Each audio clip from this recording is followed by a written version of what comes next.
Salut les mules, là c'est la version numéro 2 de la présentation de mon matos. La première était trop longue donc YouTube a pas accepté la vidéo, du coup j'en refais une deuxième. Je la couperai peut-être en deux si je suis trop bavard, on verra. Donc là j'ai monté le camp, je suis à Torres del Paine. Donc c'est un parc tout au sud du Chili, c'est un peu Disneyland ici quoi, c'est beaucoup de mecs qui jouent à l'aventurier alors que là je fais le grand tour, le circuit fait 100 km, il n'y a quasiment pas de dénivelé. Il y a juste un col à passer qu'on va pas voir mais qui est, non là c'est à contre-jour en plus, mais qui est derrière où t'as, je sais pas, peut-être 600 mètres des plus, bref c'est pas, sinon c'est vraiment de la balade. Le circuit était fermé donc du coup là je suis vraiment tout seul. Je suis passé quand même, hein, j'en ai rien à battre, il reste un tout petit peu de neige sur le col, c'est pour ça qu'il est fermé je crois, mais voilà. Alors, le matos, présentation du matos, donc là j'ai déjà monté le camp en fait, histoire que vous puissiez voir. Donc on va commencer par l'abri. L'abri c'est un poncho tarp de MLD, c'est la première fois que je le monte depuis le début, en fait je le monte uniquement soit quand il pleut, soit quand je sens qu'il va pleuvoir, etc. Quand ça drache vraiment quoi. Et j'ai été assez chanceux de ce niveau-là jusqu'à présent. Donc là je l'ai vraiment monté juste pour la vidéo quoi, sinon je me serais pas fait chier, j'aurais utilisé juste le sursac qui est à l'intérieur, dont je parlerai après. Donc l'abri qui est pas super tendu, même si bon il y a pire. Je l'ai monté qu'avec 6 sardines, hein, j'en ai pris que 6. Si j'en avais pris 2 de plus, j'aurais pu faire un truc un peu plus propre, mais comme j'ai un sursac impair, c'est pas dramatique. Donc c'est du Cuben, hein, encore une fois je m'en sers pas énormément. C'est du Cuben qui est pas trop fin, il est pas super épais non plus, hein. Je crois que ça va être du 0,75 dans ce genre. Donc j'espère que ça va durer, je pense que ça durera un bon moment quoi. Encore une fois du fait que, et puis comme je m'en sers pas à des masses, voilà. Les sardines, les petites sardines là c'est des, on va pas voir grand chose. Les petites sardines c'est des vargos, c'est des piquets. Je suis pas convaincu à 100% par ces sardines là, c'est à dire que sur des terrains très meubles comme celui-là il n'y a pas de souci. Sur des terrains un peu plus durs, tout ça, elles sont pas extrêmement longues, elles sont quand même assez fines. Donc bon, je fais avec pour l'instant quoi, mais on verra par la suite. Alors le reste du couchage, on va rentrer à l'intérieur. Ouais, c'est pas super pratique là de l'avoir monté, c'est quand même assez exigu à l'intérieur. Là je peux mettre, encore une fois c'est un sursac impair ça, donc je peux mettre à la fois le sac qui me sert d'oreiller, le sac à dos, et le sursac qui va toucher un peu au bout, mais comme c'est impair je m'en fous, hein, même s'il pleut ou s'il y a de la condensation ou je sais pas quoi. Par contre c'est vrai que si le sursac était pas impair, avec uniquement un sursac déperlant, je pense que ça serait un peu plus tendu. Le sursac tient, mais par contre pas le sac à dos au bout quoi. Alors après c'est pas non plus dramatique, hein, donc le sursac c'est toujours du MLD. C'est un Sol BV. Alors, les lunettes de soleil. Donc avec une capuche qui se referme intégralement, ça c'est le top. Moustiquaire, qui va bien me servir je pense dans les régions un peu plus tropicales. Le fond en cubène. Là par contre je suis assez mitigé en fait sur le fond en cubène. Le fond en cubène ça permet de gagner quand même vachement de poids. J'en recule un peu. Ça me permet de gagner vachement de poids, mais d'un autre côté ça a tendance à condenser.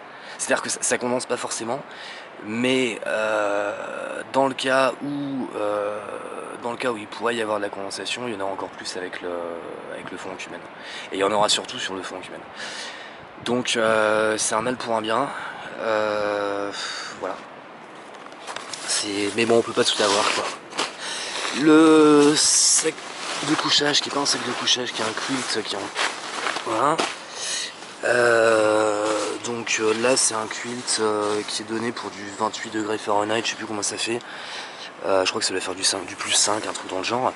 Avec ma doudoune, je suis descendu à -5 là avec. Et alors j'ai pas testé plus bas. Enfin j'ai un autre sac de couchage pour les températures plus basses. Mais pour l'instant il est nickel quoi. Et là ça s'est bien réchauffé la nuit et il devient limite trop chaud. Alors l'avantage après c'est que on peut.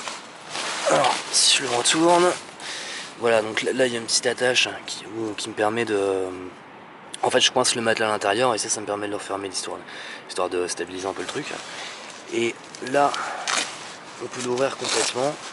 En fait il y a un scratch là comme on voit. Et qui permet de le déplier en mode et de le mettre vraiment en mode couette. Donc pour les températures plus clémentes c'est aussi pas mal, ça laisse beaucoup de polyvalence.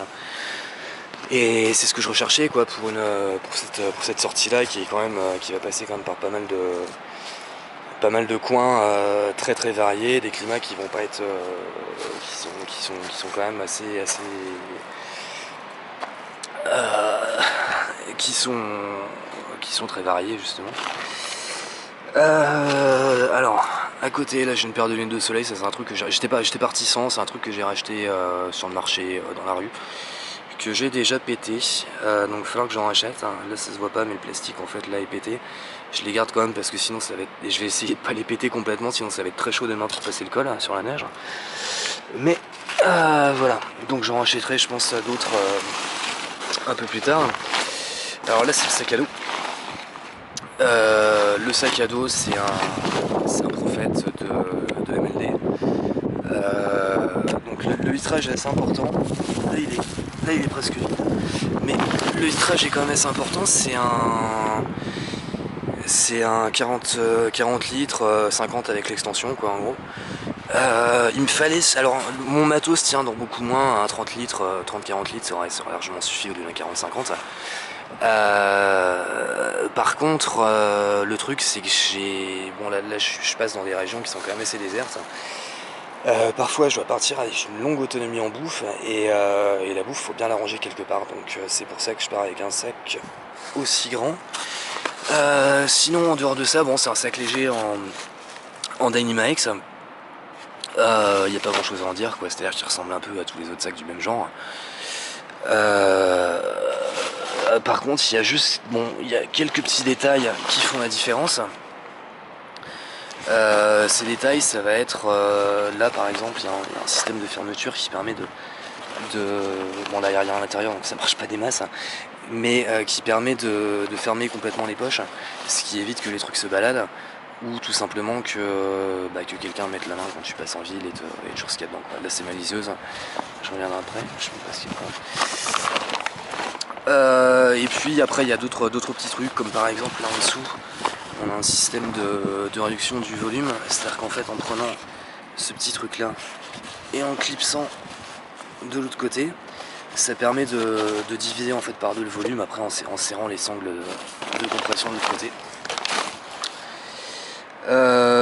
Voilà, il y a un haut en nylon aussi qui est pas mal quand il pleut, que j'ai déchiré, là je l'ai réparé avec du scotch. Gros coup de pas de bol, hein, c'est pas le sac qui est en cause là pour le coup, c'est vraiment moi qui ai fait le con. Donc voilà. Sinon c'est sac classique, poche en mèche, deux sur le côté, une grosse poche devant. Pas de rabat bien sûr pour économiser du poids. Et puis pas beaucoup de fioriture en fait. Donc à l'intérieur, là j'ai une platypus qui me sert surtout de réservoir de réserve. C'est très con ce que je viens de dire. Donc il me sert de réserve ou qui me sert aussi pour l'eau que je prends, que je puise dans les rivières, des trucs comme ça. En fait je mets l'eau crade dedans, l'eau éventuellement contaminée, et je le filtre ensuite, je le passe après dans... Donc j'ai une autre bouteille là qui va contenir l'eau potable, et je filtre en fait avec ce petit filtre là, qui est c'est un squeeze de Sawyer. Donc je le visse en fait, il se visse sur le haut de la platypus, et c'est un truc qui marche très très bien quoi. Donc c'est un filtre à gravitation en fait, qui est beaucoup plus rapide que les filtres classiques. Là j'ai viré l'embout, je l'avais remplacé par un bouchon de coca. Ouais, c'était encore un peu de flotte à l'intérieur. Je crois que même le bouchon de coca va virer parce que je vois pas trop l'intérêt en fait de mettre un bouchon. Ouais, quelques paquets de clopes au fond, désolé je suis fumeur. Ça c'est... Je crois que les gens vous foutent de ma gueule avec ce truc là. Ça c'est un parapluie. c'est un mini parapluie que j'avais pris... En fait, c'est bizarre ce truc-là parce que la plupart des gens cherchent des raisons pour se débarrasser d'un objet. Moi, avec ce parapluie-là, c'est carrément le contraire. C'est-à-dire que je ne voulais pas le prendre, je ne veux absolument pas le prendre. Simplement, je me suis forcé à le prendre parce que le truc qui m'est vraiment flingué lors de ma première sortie au long cours, c'était la flotte. Donc je veux une protection vraiment béton contre la flotte. Et du coup, j'ai rajouté ce parapluie-là à ma panoplie. C'est un peu de la merde, il faut le dire. Je suis vraiment pas convaincu. J'ai déjà pété le manche d'ailleurs lors d'une sortie précédente. Là au niveau du tissu, je sais pas si on va voir la vidéo, ouais, si on voit un peu là, le tissu s'use en fait au pliure, au niveau des pliures, donc je pense pas qu'il va durer très longtemps et je pense qu'il va finir même par dégager. Ça me fera économiser 160 grammes. Bon, pour l'instant je le garde, on verra après. Je vais attendre quand même de me taper des climats un peu plus pluvieux justement pour voir si je m'en passe ou s'il tient le coup, etc. quoi. Voilà. Et après de l'autre côté on a, je vais la sortir, on a ma liseuse. Alors ça va être très chiant à sortir d'une seule main.